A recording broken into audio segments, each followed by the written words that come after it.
At my daughter's wedding, I reached for the chair they had set for me. Before I could lower myself, her fiancé yanked it back. My body hit the polished floor with a crack that silenced the music. Laughter spilled from the tables, and then his words sharp enough to cut through bone. "Your place is on the floor." I didn't shout or curse. I simply looked up at my daughter's groom, every muscle in my body aching, every memory of the years I'd carried her alone, burning behind my eyes. Humiliation pressed heavily on my chest, but so did restraint. And then boots crossed the marble. Urgent, deliberate. The groom's father, late to the ceremony, stopped dead when his eyes found mine. His face drained of color. He whispered, barely breathing, "Sir, is that you?" That moment turned the whole wedding and my life inside out. Don't forget to subscribe to the channel and comment where you're watching from. The silence that followed was heavy and unnatural, filled with words no one dared to speak. The air was thick with the things people don't dare say. I was still on the floor, one hand braced against the cold marble, the other clutching the edge of the tablecloth to pull myself upright. My shoulder burned where it had struck the ground, but that pain was nothing compared to the fire crawling under my skin. I rose slowly, deliberately, the way a man stands after life has tried to put him down more than once. The laughter died in throats that now remembered their owners had hearts. Eyes darted away. People shifted in their seats, embarrassed, not for me, but for themselves, for having laughed when cruelty disguised itself as humor. My daughter Vivienne. Her hand flew to her mouth, her bouquet tilted roses spilling petals across the aisle. Her face was pale, her lips parted, but no words came. I could see in her eyes the war between love and shame. She had dreamed of this day, had dreamed of walking toward a future built with a man who just made her father the punchline. I met her gaze steady and calm because she needed to see something stronger than anger. She needed to see the man who raised her without ever letting the world crush her spirit. The groom Jasper stood tall, smug, as if he had won something. His laughter was quiet now, but the curl of his lips carried the same disdain. He leaned toward the guests at his table, whispering, letting the venom spread in soft tones. And then there was his father, the man who had just arrived. His boots had carried him across marble like a soldier's march, though he wore no uniform now. His suit was fine-tailored, but his posture gave him away. Shoulders squared back, straight eyes alert, even in surprise. He stared at me, as if he had seen a ghost rise from the ground. "Sir, is that you?" The words trembled, cracked, and yet carried enough force to split the moment open. Heads turned toward him. Guests leaned forward. The string quartet lowered their bows, confusion replacing melody.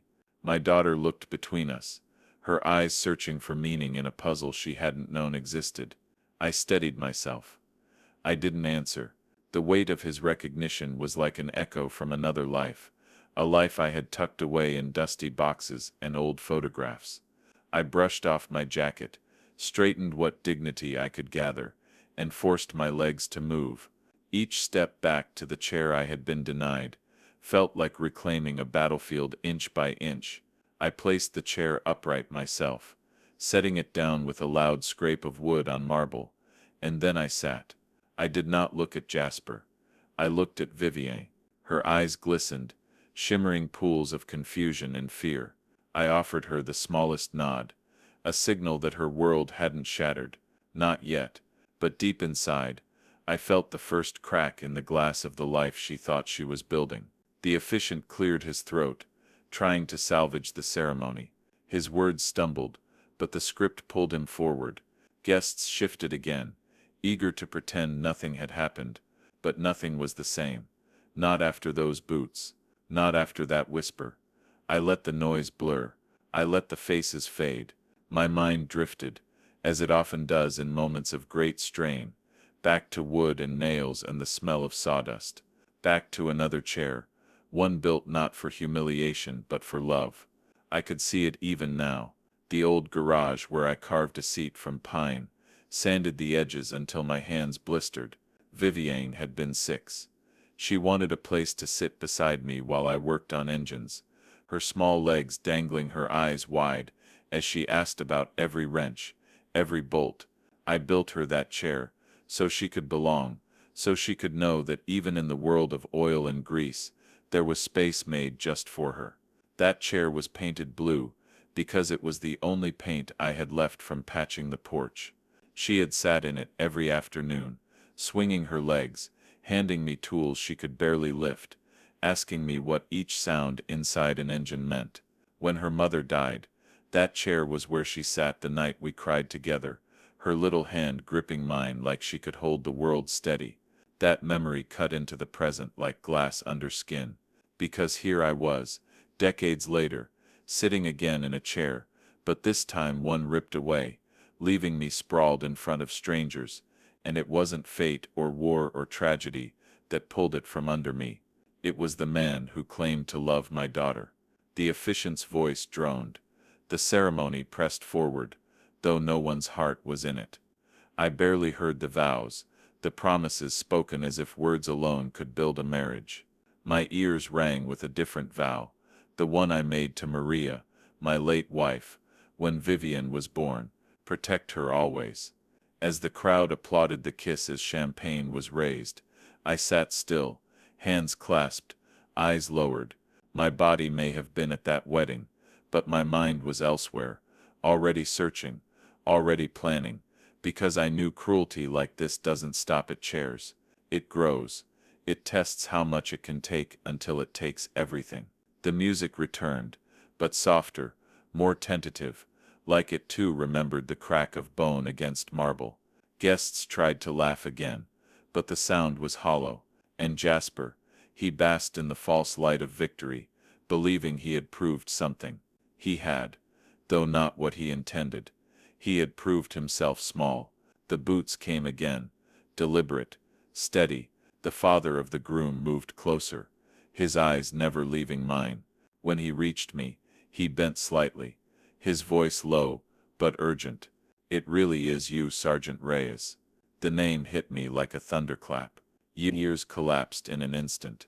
Desert nights, the rattle of gunfire, the acrid smoke of burning vehicles, the memory of carrying a man on my shoulders through a hail of bullets. His voice in my ear, then ragged, swearing he owed me his life. And now here he was, older, grayer, but the same man. His son's wedding, his son's cruelty and fate had brought us back together. I did not answer him, not yet, because some truths wait for the right silence, the right eyes, the right moment. But I saw the recognition in his face, the shift in his stance, the weight of gratitude ready to detonate around us. The music played. The bride smiled weakly. The groom strutted. The guests gossiped. But under it all, a current surged, one that would soon sweep everything away. I leaned back in my chair, fingers brushing the gold chain beneath my shirt, where Maria's ring rested against my chest. The metal was warm, steady, a reminder of vows kept, of battles fought, of dignity, earned not with wealth, but with endurance. And as I sat there, humiliated yet unbroken, I felt the story of that day change course, because sometimes justice begins with a chair. When the music faded, and the guests spilled out into the garden for photographs, I slipped away. A man learns after 58 years how to disappear, even when people are looking right at him. I moved through the archway of roses, past the champagne fountains, and the photographers barking orders, until the noise dulled behind me. By the time I reached the street, the chill of late spring hit my face like a second wake-up. My hand ouched where it had struck the floor earlier, a dull throb under the skin. I flexed my fingers slowly. They were stiff, swollen, but still mine. The same hands that had lifted engines, tightened bolts, wiped away my daughter's tears when she was small. I walked the few blocks to where I had parked my truck, slid into the seat, and let out a breath I hadn't realized I was holding. The quiet inside was different from the quiet in that hall. This was the kind of quiet that lets a man think. I rested my palms on the steering wheel, and stared at them. Hands tell a story, the way faces never can. A face can lie, can smile while it schemes, but hands are honest. My fingers were crooked from years of turning, wrenches, knuckles fattened from cold mornings, when steel bit back, scars lined my palms like highways on a map, each one marking a job, a mistake, a lesson. These were the hands that built a life, when life tried to take everything away. After Maria died, people told me to remarry. They said a little girl needed a mother, but I knew what Vivian needed was stability. She needed hands that would hold her steady through the storm. So I went back to the garage, day after day, double shifts, oil under my nails, sweat soaking the back of my shirts. Every paycheck went to food, to school clothes, to keeping the lights on and the mortgage. I remember nights when my hands shook from exhaustion. I would come home, collapse into the armchair, and still those tiny footsteps would pad across the floor. She would climb onto my lap, place her little hand over mine, and whisper, "You smell like the garage, Dad." It was never said as an insult. It was comfort. The scent of motor oil and gasoline was the scent of home to her. That memory softened the sharp edge of humiliation still lodged in my chest from the wedding. I had been knocked to the floor, yes, laughed at, yes, but I had survived worse, and these hands, they had always lifted me back up. The next morning, I went back to the garage, not because work was calling, but because the garage was the only place that still felt like mine. The old roll-up door groaned the way it always did, metal complaining before giving way. Inside, the air smelled of grease and dust, of tires stacked high and coffee left too long on the hot plate.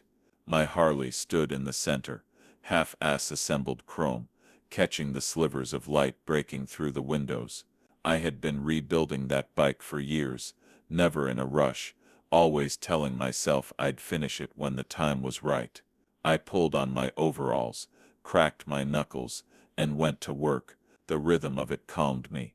Wrench tight and wipe, the steady song of labor. My hands remembered the motions before my mind did. That was the thing about honest work. It gets carved into muscle memory. At one point, I leaned back on the stool, wiped sweat from my forehead, and let my eyes wander. On the wall above the tool bench hung a row of photographs, some yellowing with age. Vivian's kindergarten portrait, her first bicycle, with training wheels I'd bolted on myself,